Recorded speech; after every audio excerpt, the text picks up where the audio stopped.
Hello students. Last class में अपन ने demand पढ़ा था। डिमांड में अपन ने उसकी डेफिनेशन देखी थी। डेफिनेशन वाला कॉन्सेप्ट देख लिया था अपन ने कि डिमांड क्या होता है, quantity of a commodity which a consumer is willing to purchase या buy at a price in a given period of time. ये अपन ने लास्ट लेक्चर में देखा था। एक एग्जाम्पल भी लिया था मैंने आपके लिए। इसमें जो ये फादर होता है अपनी बेटी को लेकर मोबाइल लेने जाता है। सबसे पहले बोलता है मोबाइल दिखाओ। उसको अपन ने बोला था quantity of a commodity, quantity of a commodity. Second क्या था, विलिंगनेस टू बाय या फिर परचेज, जो पसंद है आपको गुड्स। और उसके बाद था थर्ड पॉइंट प्राइस, और फोर्थ था आपके पास टाइम। इन चारों को ऐड करके अपन ने डेफिनेशन बनाई थी जिसको अपन बोलते हैं डिमांड। नेक्स्ट अपन ने क्या देखा था इसके बाद, डिमांड शेड्यूल देखा था। शेड्यूल का मतलब टेबल बनाई थी। टेबल में क्या क्या आया था, एक साइड अपन ने लिखा था प्राइस, एक साइड लिखा था क्वांटिटी डिमांड। प्राइस कम हो रही थी 5 4 3 2 1, डिमांड बढ़ रही थी 10 20 30 40 और 50। प्राइस क्या हो गई कम, क्वांटिटी डिमांड हो गई ज़्यादा। इधर एक एरो जा रहा है नीचे के साइड और एक जा रहा है ऊपर के साइड। कैसा रिलेशन है, इनवर्स रिलेशन है।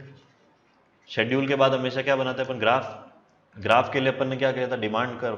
कर्व का मतलब होता है ग्राफ, तो ग्राफिकल रिप्रेजेंटेशन। ये ग्राफ आप किस में से बनाते हो, ये ग्राफ सर हम बनाते हैं टेबल को देख के, शेड्यूल को देख के। ओके, अब देखो भाई इसमें नेक्स्ट जो था अपने पास, इसका डायग्राम था। तो डायग्राम में डिमांड कर्व बनाना था। वो कैसा बनेगा आपका, डाउनवर्ड स्लोपिंग।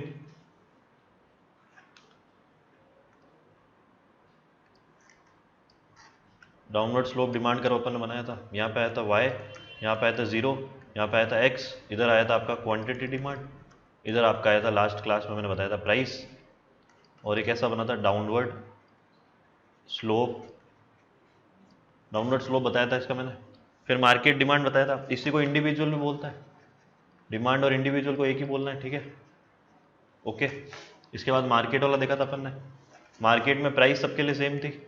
कस्टमर दो आए, पहला आया क्वांटिटी डिमांड की ए ने, फिर क्वांटिटी डिमांड की किसने, बी ने। दोनों को ऐड कर लेंगे तो आपका आ जाएगा मार्केट की demand, quantity demand of M, ठीक है। प्राइस ले लो यहाँ पे, जैसे प्राइस ले ली अपन ने कितनी, 10 9 8 7 6। प्राइस कम हो रही है तो ए डिमांड ज़्यादा करेगा, तो 1 2 3 4 5। बी भी डिमांड क्या करेगा, ज़्यादा करेगा, 2 4 6 8 10। दोनों को प्लस कर देंगे, मतलब इस प्राइस पे कितनी डिमांड हुई थी, 10 रुपए की प्राइस पे टोटल मार्केट में कितने गुड्स बिके, 3। फिर इसमें 6, फिर 6 और 3 9, फिर 12 और 15।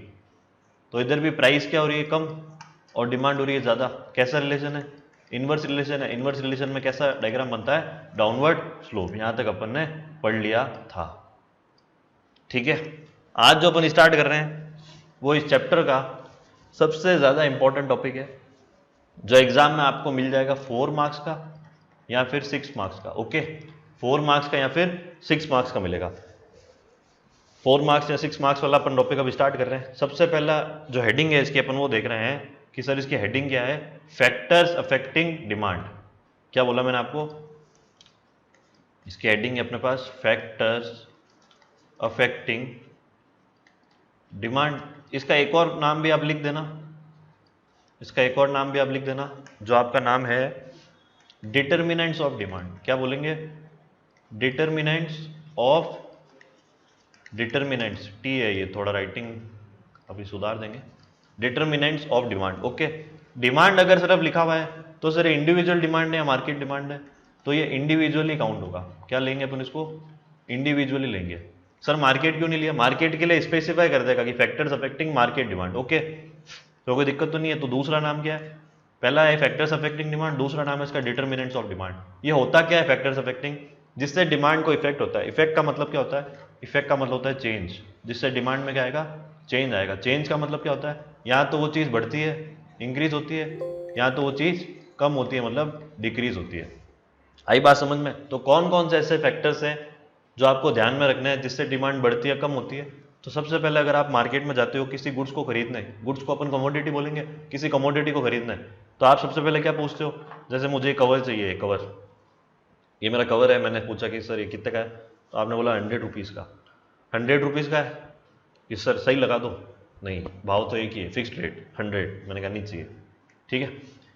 नेक्स्ट डे क्या, मैंने कहा कितने का है, उसने कहा 90 रुपीज़, तो प्राइस कम हुई है, 100 से कितनी हुई, 90 हुई है, तो मैं डिमांड ज़्यादा करूँगा कम करूँगा, अब मैं डिमांड करूँगा।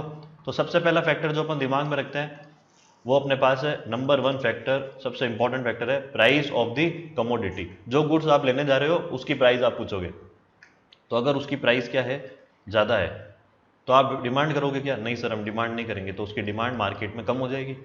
ये एक कस्टमर की बात कर रहे हैं, आपकी बात कर रहे हैं, ठीक है।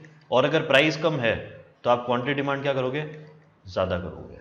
इतना सही है बस, प्राइस ऑफ द कमोडिटी। अगर आप लेने जाते हो कोई कमोडिटी, अगर उसकी प्राइस क्या है कि सर उसकी प्राइस तो ज़्यादा है, अगर उसकी प्राइस ज़्यादा है तो हम डिमांड क्या करेंगे, कम करेंगे, और अगर प्राइस क्या है, कम है, तो हम डिमांड ज़्यादा करेंगे। सर इसको लिखना कैसे है, 4 मार्क्स का है, तो सबसे पहले आप हेडिंग डालोगे factors affecting of demand R S follows. Point number 1 price of the commodity, या फिर आप price of the given commodity भी लिख सकते हो, ठीक है। अंडरलाइन उसको जरूर कर लेना, जैसे मैंने आपको स्क्रीन पर दिख ही रहा है, ठीक है। Price of the given commodity में क्या लिखोगे कि भाई there exist an inverse relation between price and quantity demand of that commodity. It means if price increases, it means if price increases its quantity demand decreases. क्या बोला मैंने, if price increases its quantity demand decreases, और if price decreases its quantity demand increases. Okay, ये यहाँ पे लिखा हुआ है, इजी है, बहुत ही ज्यादा इजी है यार, खुद देख लो आप। कोई भी कमोडिटी आप लेने जाते हो, अगर उसकी प्राइस क्या है, सर उसकी प्राइस तो कम है तो डिमांड ज़्यादा कर लो, अगर प्राइस ज़्यादा है तो डिमांड कम कर लो। ओके, कोई दिक्कत, ठीक है। तो ये तो इजी पॉइंट था सर, ये तो बहुत इजी है, 4 मार्क्स आ जाएंगे। 4 में से आपका भैया यहाँ पे 1 नहीं आया अभी तक, अभी आपको 4 पॉइंट बताने टोटल। एक और पॉइंट करते हैं जिस जो इसमें तो आपके काम आएगा, उसमें से इनडायरेक्ट क्वेश्चन भी बनता है। इनडायरेक्ट क्वेश्चन भी अपन सॉल्व करेंगे जब चैप्टर ओवर हो जाएगा, उसके बाद अपन क्वेश्चन बैंक लेंगे अपना, ठीक है। सेकंड पॉइंट क्या होता है, सेकंड बहुत ज़्यादा अच्छे से देखना दोस्तों, ये आ गया आपका सेकंड पॉइंट। ओके, ये है दोस्तों आपका सेकंड पॉइंट। सेकंड पॉइंट में क्या है सर, ऐसा क्या है जो आप बोल रहे हो, ये थोड़ा सा अलग है। इसमें क्या लिखा हुआ है, price of related goods, price of related goods. Sir अभी तो आपने बोला प्राइस ऑफ द कमोडिटी, अब आप बोल रहे हो price of related goods. Related goods क्या होता है, मतलब क्या होता है, अगर मैं किसी कमोडिटी की डिमांड करने जा रहा हूँ, किसी को परचेज करने जा रहा हूँ, उससे रिलेटेड मैं किसी कमोडिटी की प्राइस पूछता हूँ, उसके बारे में बात करेंगे। जैसे इसको 2 पार्ट्स में डिवाइड किया गया, सब्सटीट्यूट गुड्स। पहला अपने पास कौन सा है, पॉइंट ए डाल देना, यहाँ पे ए नहीं लगा, पॉइंट ए लिखोगे आप। प्राइस ऑफ रिलेटेड गुड्स को 2 पार्ट्स में डिवाइड किया गया। चलो मैं आपको और अच्छे से करता हूँ इसको, बाद में अपन इसमें से देखेंगे। देखोगे मैं हेडिंग डाल रहा हूँ क्या, प्राइस ऑफ रिलेटेड गुड्स। दोस्तों रिलेटेड को अदर भी लिखते हैं किसी किसी बुक में, प्राइस ऑफ अदर गुड्स बोल दो या फिर प्राइस ऑफ रिलेटेड गुड्स बोल दो। इसके 2 पार्ट्स हैं, इसके कितने पार्ट्स हैं टोटल, 2 है। पहला क्या है सर, पहले का नाम है सब्सटीट्यूट गुड्स, पहले का नाम है सब्सटीट्यूट गुड्स, और दूसरे का नाम क्या है सर, दूसरे का नाम है आपका कॉम्प्लीमेंट्री गुड्स। ओके, क्या नाम है, कॉम्प्लीमेंट्री गुड्स। तो सर सब्सटीट्यूट गुड्स और कॉम्प्लीमेंट्री गुड्स दोनों अलग अलग होते हैं क्या, हाँ जी दोनों के दोनों अलग अलग है। तो सर प्राइस रिलेटेड गुड्स में इसको क्यों डाला, अभी आपको पता चलेगा। देखो सब्सटीट्यूट गुड्स कौन से होते हैं, सब्सटीट्यूट गुड्स को अपन अच्छे से देखते हैं पहले, अभी सिर्फ सब्सटीट्यूट गुड्स की बात कर रहे हैं। ओके, सब्सटीट्यूट गुड्स का मतलब क्या होता है, जो एक दूसरे को रिप्लेस करते हैं। क्या करते हैं दोस्तों, रिप्लेस करते हैं, तो अपन इसको बोलेंगे रिप्लेसेबल गुड्स। क्या बोलेंगे, रिप्लेसेबल गुड्स। मतलब ये एक गुड्स दूसरे को रिप्लेस करता है, मतलब तू नहीं तो मैं नहीं तो तू, मतलब ये गुड्स अवेलेबल नहीं तो दूसरा अपने पास उसका सब्सटीट्यूट बैठा है। जैसे अगर मैं बात करूँ किसकी, कोक और पेप्सी और कोक की, ठीक है, मैं बात किसकी कर रहा हूँ, पेप्सी और कोक की। मैं लेने गया पेप्सी, मैं लेने गया क्या, पेप्सी। अगर पेप्सी की प्राइस ज़्यादा है तो मैं कोक ले लूँगा, तो कोक की डिमांड क्या हो गई, ज़्यादा हो गई। मतलब क्या हो गया सर, वापस समझाओ सर, प्राइस और रिलेटेड गुड्स है क्या एक्चुअली। आपने तो टाइप्स बताया, आपने प्राइस और रिलेटेड गुड्स का मतलब नहीं बताया। प्राइस और रिलेटेड गुड्स का मतलब है कि जब एक की प्राइस दूसरे की डिमांड को इफेक्ट करती है, एक की प्राइस दूसरे की डिमांड को इफेक्ट करती है। जैसे इस केस में क्या हुआ, पेप्सी की प्राइस अगर ज़्यादा है तो बैठे बैठे कोक की डिमांड बढ़ गई।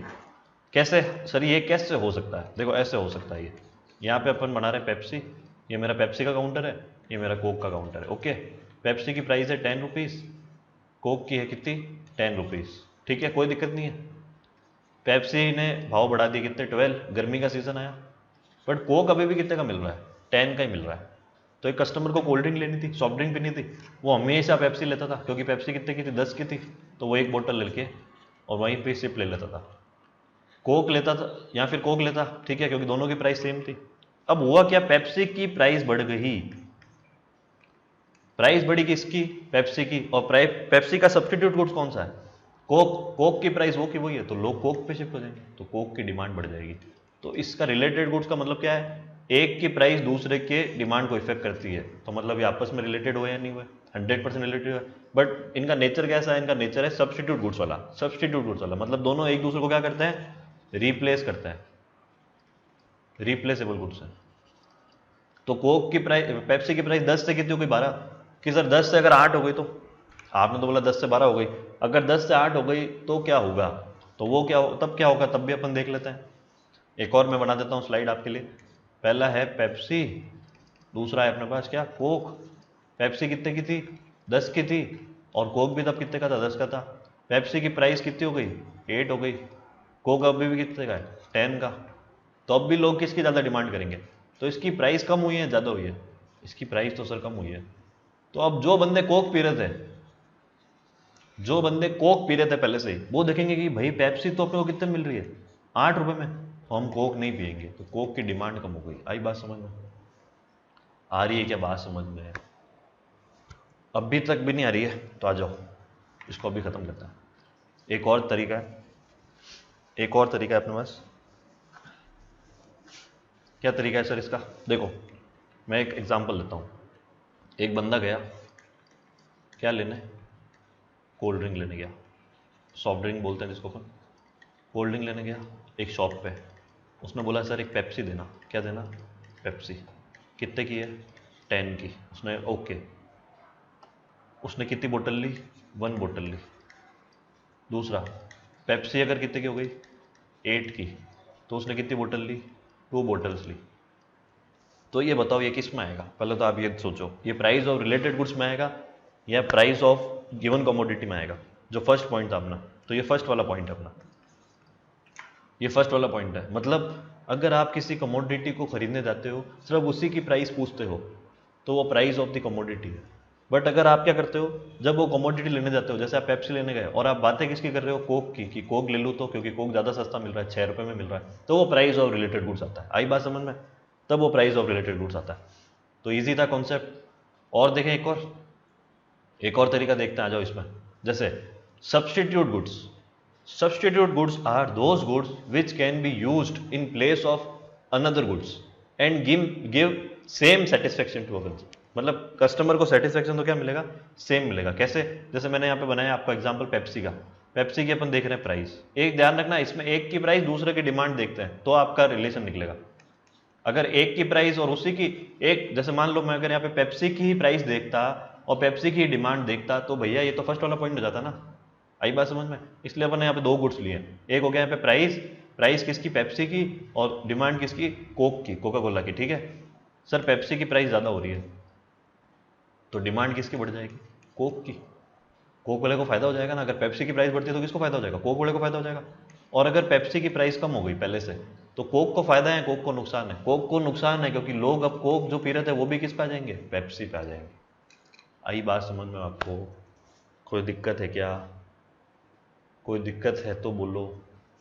सर अभी तक तो आपने यही पॉइंट समझाया है, सिर्फ यही पॉइंट समझाया है, ये क्या है, ये क्यों लिखा है, इसको भी अपन समझेंगे। बट पहले एक टॉपिक और करेंगे, उसके बाद समझेंगे। तो सब्स्टिट्यूट रूट्स कौन से होता है, पहले तो ये बताओ sir, price of related goods कौन से होते हैं। जब अपन एक की प्राइस और दूसरे की डिमांड चेक करते हैं तो तब रिलेटेड गुड्स की बात होती है। रिलेटेड गुड्स को 2 पार्ट्स में डिवाइड किया है। पहला अपने पास कौन सा था, पहले अपने पास था सब्स्टिट्यूट गुड्स, जिसको अपन रिप्लेसेबल गुड्स बोलते हैं। जब एक की जगह दूसरा गुड्स यूज किया जाता है वो होता है। ठीक है, एक की प्राइस से दूसरे की डिमांड इफेक्ट होती है। ठीक है, अब ये हो गया था अपना, जैसे इसमें पेप्सी की प्राइस बढ़ रही है, एक की लेते हैं प्राइस, एक की लेते हैं डिमांड, मतलब इसकी प्राइस से इसकी डिमांड पे क्या इफेक्ट हो रहा है। तो अगर इसकी प्राइस बढ़ जाती है तो लोग कोक पे शिफ्ट हो जाएंगे, पेप्सी पीने वाले। और अगर प्राइस किसकी कम हो जाती है, पेप्सी की, तो कोक पीने वाले किस पे आ जाएंगे, पेप्सी पे हो जाएंगे। तो ये आप नोट कर लेना आराम से, अभी आपको टाइम मिल जाएगा, नहीं तो बहुत ज़्यादा ईजी है। पॉज करके भी आप वीडियो को नोट कर सकते हैं, सारे ऑप्शंस आपके पास अवेलेबल हैं। पॉइंट नंबर आएगा आपका थर्ड, सॉरी सेकंड का पार्ट बी। ये तो सब्स्टिट्यूट पड़ा, दूसरा कौन सा था, कॉम्प्लीमेंट्री गुड्स। तो सर इसको आप एक बार बी लिख दो क्योंकि आपने लिखा नहीं है। मैं यहाँ पे इसको बी लिख देता हूँ ताकि कन्फ्यूजन नहीं हो। ये आपका बी है, सेकंड का बी है, ओके। इस सेकंड का आपका बी है, complementary goods. Sir complementary goods का क्या होता है सर, एक बार कॉम्प्लीमेंट्री गुड्स का भी बता दो। तो यहाँ पे मैंने हेडिंग डाली क्या, कॉम्प्लीमेंट्री गुड्स। कॉम्प्लीमेंट्री गुड्स भी रिलेटेड गुड्स का पार्ट है, मतलब एक की प्राइस दूसरे की डिमांड देखेंगे, बट इनमें जॉइंट डिमांड होती है। कैसी डिमांड होती है, जॉइंट डिमांड होती है। जैसे मैं एग्जांपल ले रहा हूँ किसका, कार का। मैंने एग्जांपल किसका लिया, मैं एग्जांपल ले लेता हूँ, थोड़ा सा चेंज कर देते हैं इसको, बोर हो गए इस पेन से। ओके, मैंने ली यहाँ पे कार और यहाँ पे ली पेट्रोल। एक जगह ली मैंने कार, एक जगह ली पेट्रोल।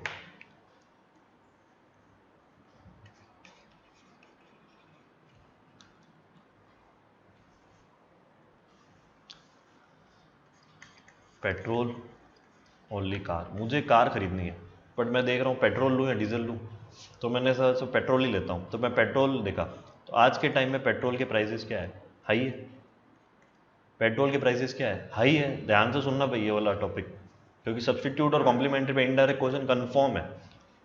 यहाँ पे अपन ने एक गुड्स लिया जिसका नाम है पेट्रोल और एक गुड्स लिया जिसका नाम है कार। ओके, ये कार जो है वो पेट्रोल वाली कार है, ठीक है, पेट्रोल कार जिसको हम बोलते हैं। अब पेट्रोल के भाव तो ज़्यादा है, तो एक बात बताओ, अगर पेट्रोल की प्राइसेस ज़्यादा हैं तो क्या आप पेट्रोल लोगे, क्या आप पेट्रोल खरीदोगे, नहीं खरीदोगे। भाई सीधी सी बात है, पेट्रोल की प्राइस अगर ज़्यादा है तो क्या आप पेट्रोल परचेस करोगे, क्या नहीं खरीदोगे। तो क्या आप पेट्रोल कार भी खरीदोगे, क्या नहीं खरीदेंगे सर। तो देखो, अगर पेट्रोल नहीं तो पेट्रोल कार भी नहीं, अगर पेट्रोल नहीं तो पेट्रोल कार भी नहीं। बट अगर पेट्रोल क्या है, इसको थोड़ा चेंज कर देते हैं। अगर पेट्रोल क्या है, सस्ता है, पेट्रोल की प्राइसेस क्या है, कम है, तो मज़ा आ गया। पेट्रोल की दाम सस्ते हैं तो अपन पेट्रोल खरीदेंगे, तो पेट्रोल कार भी खरीदेंगे। ये होते हैं कॉम्प्लीमेंट्री गुड्स जिनकी जॉइंट डिमांड होती है। कैसी डिमांड होती है, जॉइंट डिमांड होती है। कैसी डिमांड होती है, जॉइंट डिमांड होती है, जो साथ साथ यूज होते हैं। पहले वाले एग्जाम्पल में था पेप्सी और कोक, पेप्सी नहीं तो कोक, पेप्सी नहीं तो कोक, कोक नहीं तो पेप्सी। यहाँ पे क्या है, पेट्रोल नहीं तो पेट्रोल कार भी नहीं, पेट्रोल नहीं तो पेट्रोल कार भी नहीं, दोनों साथ साथ चल रहे हैं। आई बात समझ में, कोई दिक्कत है क्या। तो कॉम्प्लीमेंट्री गुड्स वो गुड्स होते हैं जो साथ साथ कंज्यूम किए जाते हैं। अगर पेट्रोल नहीं तो पेट्रोल कार भी नहीं, पेप्सी नहीं तो कोक, कोक नहीं तो पेप्सी, पेट्रोल पेट्रोल तो कार भी पेट्रोल। ओके, कोई दिक्कत है क्या। तो इस टेबल से आपको कन्फ्यूजन दूर हो गया होगा। एक बार और देख लेते हैं इसको, क्या है इसकी definition. Complementary goods are those goods which are useless in the absence of another goods. भाई साहब पेट्रोल ही नहीं है तो पेट्रोल कार का क्या करोगे, धक्का मारोगे, नहीं। तो are those goods which are useless in the absence of another goods, मतलब अगर पेट्रोल नहीं तो पेट्रोल कार भी नहीं। जैसे यहाँ पे एक और एग्जांपल दिया हुआ है आपको, पेन और इंक का। अगर इंक नहीं तो पेन भी नहीं। जैसे इंक ज़्यादा महंगी हो गई तो इंक पेन की डिमांड क्या हो जाएगी, कम हो जाएगी, क्योंकि अगर आप इंक ही नहीं परचेस कर पाओगे तो इंक पेन क्यों लोगे। ठीक है, अब यहाँ पे देखो कार बनी हुई और पेट्रोल बनी हुई है, तो अपन प्राइस किसकी देखते हैं, अपन प्राइस सर देखते हैं किसकी। सर डार्क पेन लो, मज़ा नहीं आ रहा, डार्क पेन ले लेते हैं, कोई बात नहीं। यहाँ पे अपन लेते हैं प्राइस। प्राइस किसकी लिए अपन ने, पेट्रोल की। पेट्रोल महंगा हो रहा है भाई साहब, पेट्रोल हो गया महंगा, तो क्या पेट्रोल खरीदोगे, क्या नहीं खरीदोगे। तो पेट्रोल कार भी, उसकी डिमांड क्या हो जाएगी, उसकी डिमांड भी क्या हो जाएगी, कम हो जाएगी। बट पेट्रोल लेना है, पेट्रोल सस्ता हो गया है तो पेट्रोल लोगे।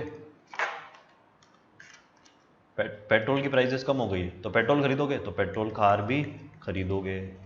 दिमाग में बस फिट कर दो, क्या करना है उसको एरो में दिखा दो, उसको एरो के फॉर्म में दिखाओ तो आपको पता चल जाएगा। उसको एरो के फॉर्म में दिखाओगे तो आपके लिए ईजी हो जाएगा। ओके, कोई दिक्कत है क्या, कोई प्रॉब्लम। तो देखो, आप एरो को देखो, मैंने आपको कल ट्रिक बताई थी। अगर एरो सेम डायरेक्शन में जाते हैं तो डायरेक्ट रिलेशन होता है, एरो अगर इन्वर्स डायरेक्शन, एरो अगर अपोजिट डायरेक्शन में जाते हैं तो इन्वर्स रिलेशन होता है। तो अगर इससे पहले वाला जो अपना टॉपिक था उसमें अगर आप देखोगे, ओके भाई हट जा भाई, कहाँ गई वो स्लाइड, ये रही। इसमें देखो एक एरो ऊपर जा रहा है और दूसरा एरो भी ऊपर जा रहा है, एक एरो नीचे जा रहा है, दूसरा भी नीचे जा रहा है। तो यहाँ पे पॉजिटिव रिलेशन है, यहाँ पे पॉजिटिव रिलेशन है, तो सब्सटीट्यूट गुड्स के बीच में कैसा रिलेशन होता है? पॉजिटिव, क्योंकि एरो सेम डायरेक्शन में जा रहे हैं, तो इसलिए यहाँ पे लिखा हुआ डायरेक्ट रिलेशन या फिर पॉजिटिव रिलेशन। ओके, ठीक है। बट अगर अपन किस में आ जाते हैं? कॉम्प्लीमेंट्री वाले में। कॉम्प्लीमेंट्री वाले में क्या है? एक एरो ऊपर एक नीचे, तो यहाँ पे इनवर्स रिलेशन है। कैसा रिलेशन है? इनवर्स। ये आता है 1 मार्क्स का क्वेश्चन। तो कॉन्सेप्ट क्लियर हो चुका है? हाँ सर हो चुका है। क्या था? सब्स्टिट्यूट गुड्स एक दूसरे को रिप्लेस करते हैं, पेप्सी नहीं तो कोक, पेप्सी नहीं तो कोक, कोक नहीं तो पेप्सी। बट यहाँ पे क्या था? पेट्रोल नहीं तो पेट्रोल कार भी नहीं, जॉइंटली डिमांड होती है ना, ये नहीं तो ये भी नहीं। ओके, कोई दिक्कत तो नहीं है। अभी अपन ने 2 पॉइंट किए हैं, अभी अपन थर्ड पे आते हैं। थर्ड इजी है, अब यहाँ से इजी है, अब तो कुछ है ही नहीं। सेकंड पॉइंट में लफड़ा था, income of the consumer. Income को अपन बोलते हैं वाई। इकोनॉमिक्स में इनकम को अपन क्या बोलते हैं? वाई बोलते हैं सर। मतलब कंज्यूमर जो डिमांड करने जाता है, अपन उसकी इनकम की बात कर रहे हैं। अगर उसकी इनकम ज़्यादा है तो वो डिमांड भी क्या करेगा? ज़्यादा करेगा। और अगर इनकम कम है तो वो डिमांड भी कम करेगा। तो इसको अपन क्या बोलेंगे? सर इसको लिखवा भी दो, चलो लिख दो। If income rises demand also, income of the consumer लिख देना। ओके, डिमांड ऑल्सो राइजेस और वाइस वर्सा। मतलब वाइस वर्सा का मतलब क्या होता है? If income decreases demand also decreases. Easy है बहुत ज़्यादा, बट इसको पढ़ने के लिए ना ऐसे डायरेक्ट नहीं दिया हुआ है बुक में, इसको 2 पार्ट्स में डिवाइड किया गया है। इसको 2 पार्ट्स में डिवाइड किया। आप ये ध्यान रखना, इनकम किसकी देखते हैं? कंज्यूमर की, जो डिमांड करने जा रहा है, उसको अपन बोलते हैं वाई। ओके, तो उसको 2 पार्ट्स में डिवाइड किया गया। इनकम रिलेटेड गुड्स, एक होता है नॉर्मल गुड्स, एक होता है इंफीरियर गुड्स। नॉर्मल गुड्स क्या होता है? नॉर्मल गुड्स जो डायरेक्टली रिलेटेड होता है इनकम से, मतलब अगर इनकम बढ़ेगी तो इनकी डिमांड भी बढ़ेगी, अगर इनकम कम होगी तो इनकी डिमांड भी कम होगी। ओके, तो ये कैसे गुड्स होते हैं? गलत लिख दिया थोड़ा सा, इसको मैं आंसर, इसको मैं ले लेता हूँ अलग से। पहला कौन सा था? Normal goods. कौन सा गुड्स है? Normal goods. इधर ले लो नॉर्मल गुड्स इनकम, इधर लिख देते हैं इनकम। एक टेबल बना देता हूँ मैं इसके लिए भी, यहाँ पे ले लेते हैं डिमांड। ओके,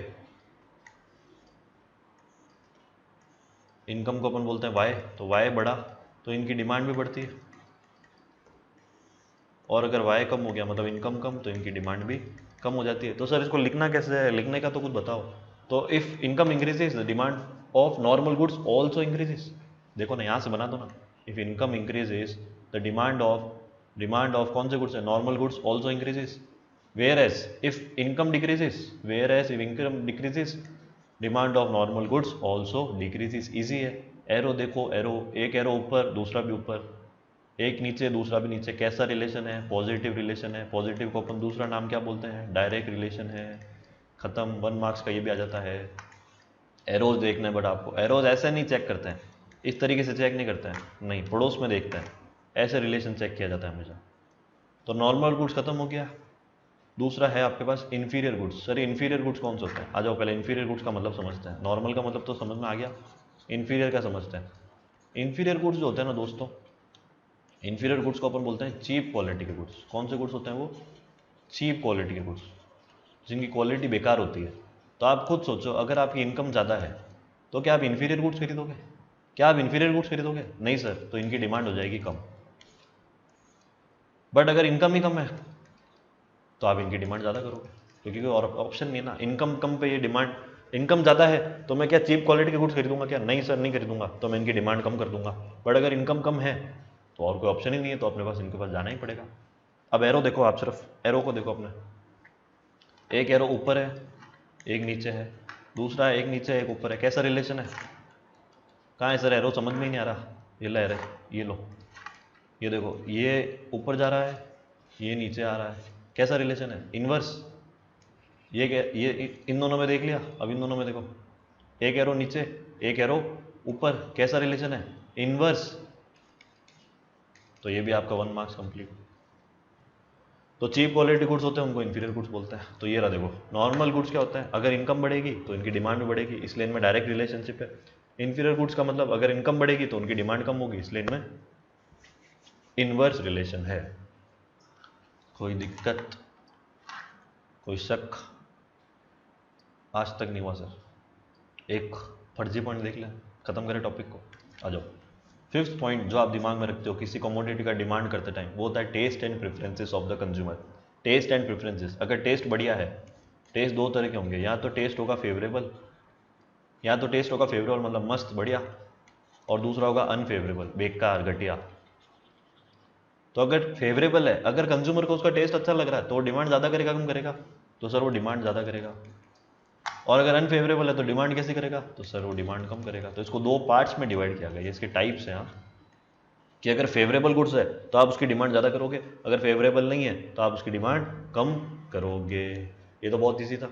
एक सिक्स्थ और दिया हुआ है मिसलेनियस, सिक्स्थ और दिया हुआ है मिसलेनियस। मिसलेनियस में क्या है, और भी अदर फैक्टर्स है, जैसे change in weather. Change in weather का मतलब जैसे अभी अभी रेनी सीजन आ गया, तो रेनी सीजन में किसकी डिमांड ज़्यादा हो जाएगी, अम्ब्रेला की, अम्ब्रेला की डिमांड ज़्यादा हो जाएगी। Okay, change in number of family member, अगर फैमिली में मेंबर बनते हैं तो उनकी डिमांड भी बढ़ेगी, अगर कम हो जाते हैं, फ्री हो जाते हैं, लोग ऊपर चले जाते हैं, तो डिमांड भी कम हो जाएगी। Expected change in future price, sir ये पता नहीं क्या है, इसको मैं अलग से ले लेता हूँ। Expectation of change in price in future, future में देख रहे हैं प्राइस चेंज होने वाली, expectation of change in price in future, तो फ्यूचर में और प्रेजेंट दो कॉलम बना दो क्या, एक कॉलम बना लेता हूँ मैं फ्यूचर का, एक बना लेता हूँ किसका, प्रेजेंट का। फ्यूचर में प्राइसेस बढ़ने वाली है, आज रात 12 बजे से पेट्रोल महंगा होने वाला है, लोग अभी भागेंगे, डिमांड अभी कर लेंगे। प्राइजेस कम होने वाली है, प्राइजेस, अपन गोल्ड का एग्जाम्पल लेते हैं, गोल्ड महंगा होने वाला है फ्यूचर में और मुझे शादी करनी है, तो मैं आज ही खरीद कर रख लूँगा, ठीक है। तो प्रेजेंट में उसकी डिमांड ज़्यादा हो जाएगी, क्यों, क्योंकि फ्यूचर में और महंगा हो जाएगा, तो अभी खरीद के रख लो। अब पता है कि भाई फ्यूचर में शादी करनी है और प्राइस उसी टाइम का क्या होगी, गोल्ड की कम होगी, तो डिमांड भी क्या करेंगे उस टाइम अपन अभी कम कर देंगे, उस टाइम ज़्यादा होगी तो प्रेजेंट में क्या हो जाएगी, कम हो जाएगी। तो फर्जी टॉपिक है, ऐसा कुछ खास नहीं है इसमें, एग्जाम में ज़्यादा आता नहीं है ये, एग्जाम में तो आपके जो अभी तक पॉइंट बताए वही आएंगे। ओके, तो ये अपन ने जो पढ़े वो फैक्टर्स अफेक्टिंग थे किसके, इंडिविजुअल डिमांड के, इंडिविजुअल डिमांड के थे। सर अगर मार्केट डिमांड का आ गया तो क्या करेंगे, तो ये सारे पॉइंट लिख देना,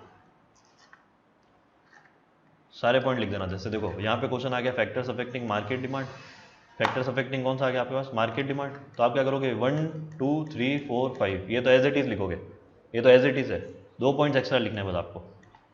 पॉपुलेशन साइज, पॉपुलेशन साइज मतलब अगर पॉपुलेशन बढ़ती है तो ओवरऑल मार्केट में उस चीज़ की डिमांड भी बढ़ जाती है। डिस्ट्रीब्यूशन ऑफ इनकम, सबके पास इनकम अच्छी खासी है, अच्छा खासा पैसा है सबके पास मार्केट में, तो उसकी भी डिमांड ज़्यादा हो जाती है। ये तो आपको लिखते ही समझ में आ जाएगा, ऐसा कुछ खास टॉपिक नहीं है, ठीक है, पढ़ते ही समझ में आ जाएगा।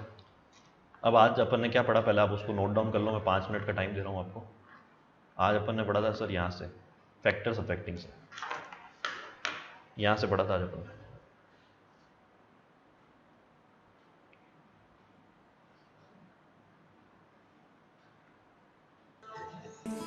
बंठन के मुटियारा आया पटोला बन के, कन्ना दे विच पिपल पतियां बाही चूड़ा खन के, मेरे सोने वे माई मेरा किथे नहीं हो दिल लगना, मेरे सोने वे माई मेरा किथे नहीं हो दिल लगना।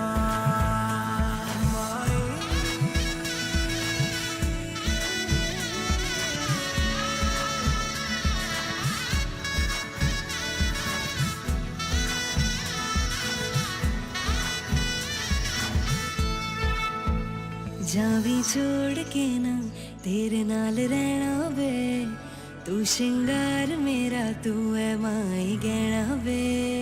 जावी छोड़ के ना तेरे नाल रहना वे, तू श्रृंगार मेरा तू है माई गहना वे।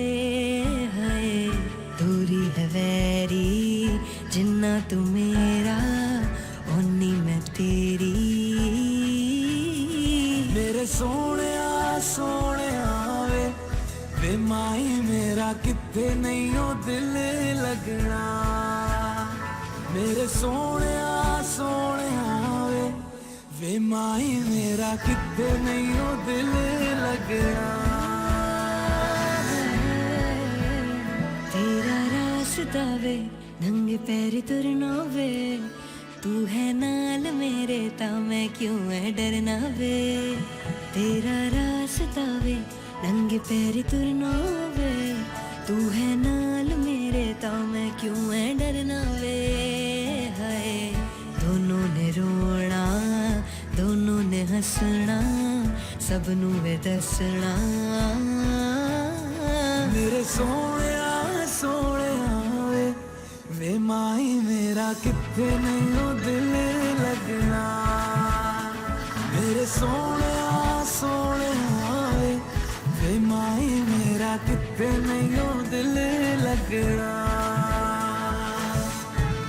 वे माही मेरा किथे नहीं हो दिल लगना वे माही मेरा किथे नहीं हो दिल लगना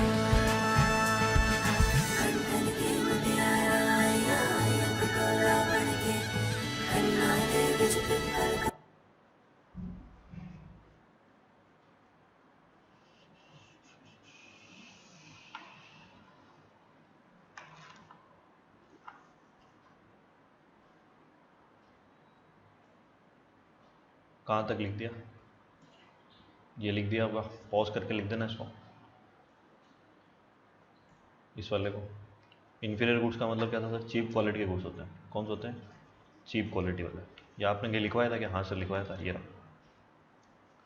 चलो अब आप पॉज करके इसको कर लेना, ये स्लाइड को भी रोक कर लिख देना, बहुत इजी है। टेस्ट अगर फेवरेबल है तो डिमांड ज़्यादा, टेस्ट अगर अनफेवरेबल है तो डिमांड कम।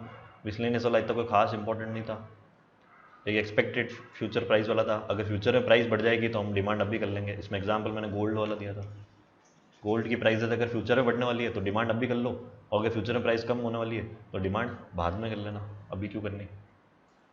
फिर अपन ने फैक्टर्स अफेक्टिंग मार्केट डिमांड भी देखा था। यहाँ तक हो गया होगा आपका, आगे लेक्चर में आगे करेंगे। Okay, thank you.